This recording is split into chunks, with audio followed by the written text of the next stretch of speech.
নমস্কার, সবিতা.M.S.লাইফস্টাইল পরিবার থেকে সবাইকে স্বাগত। আজ নিয়ে আসলাম বিস্কুট রেসিপি। আর কিভাবে এই রেসিপি তৈরি করব সেটাই আজ আমি তোমাদের সাথে শেয়ার করব। আর ঘরে থাকা উপকরণ দিয়ে কিন্তু এই বিস্কুট তৈরি করে নেওয়া যায়। চলো তাহলে দেখে নেওয়া যাক, স্কিপ না করে পুরো ভিডিওটি দেখার অনুরোধ রইল। এখানে আমি নিয়ে নিচ্ছি 1 কাপ আটা আর নিয়েছি 1 কাপ বেসন।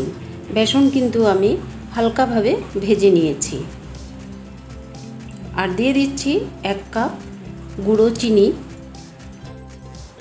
আর দিয়ে দিচ্ছি হাফ চামচ বেকিং পাউডার, এলাচ গুঁড়ো। এখন আমি শুকনো উপকরণগুলো খুব ভালো করে মিশিয়ে নেব।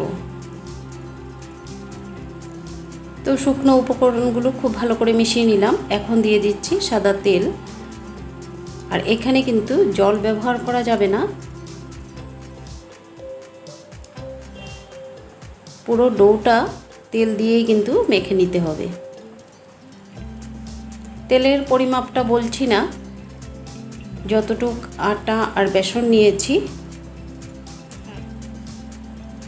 আর ওইভাবে ডোটা তৈরি করে নিতে হবে।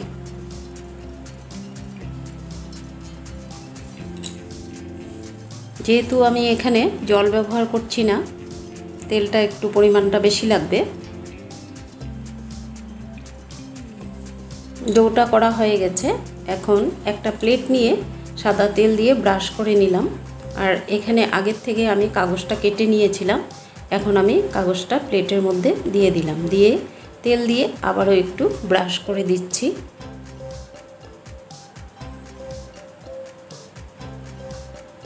তো আমি সাইডে রেখে দিলাম। আর এখন আমি বিস্কুটগুলো তৈরি করে নেব। প্রথমে গোল করে নিয়েছি, তারপরে এভাবে হাতে চাপা দিয়ে এখন আমি লম্বা সাইজ করে নিয়েছি।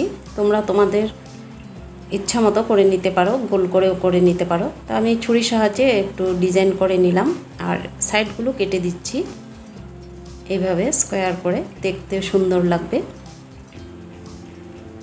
তো সবগুলো আমি এইভাবে করে নিলাম।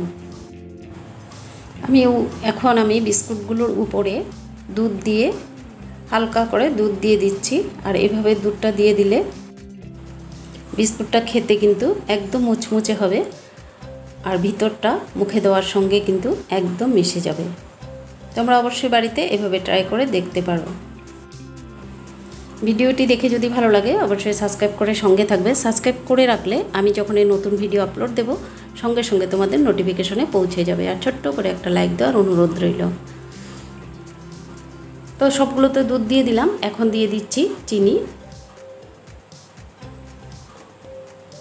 আর চিনির উপরে দিয়ে দিচ্ছি কুচানো বাদাম। তোমরা চাইলে কাজু অথবা কিশমিশও দিয়ে নিতে পারো।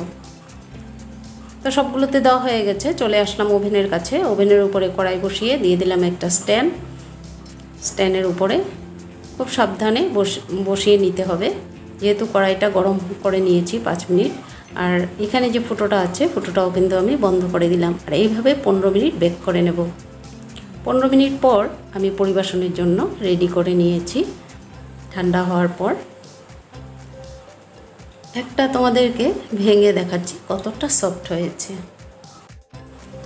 পুরো ভিডিও জুড়ে সঙ্গে থাকার জন্য অসংখ্য ধন্যবাদ।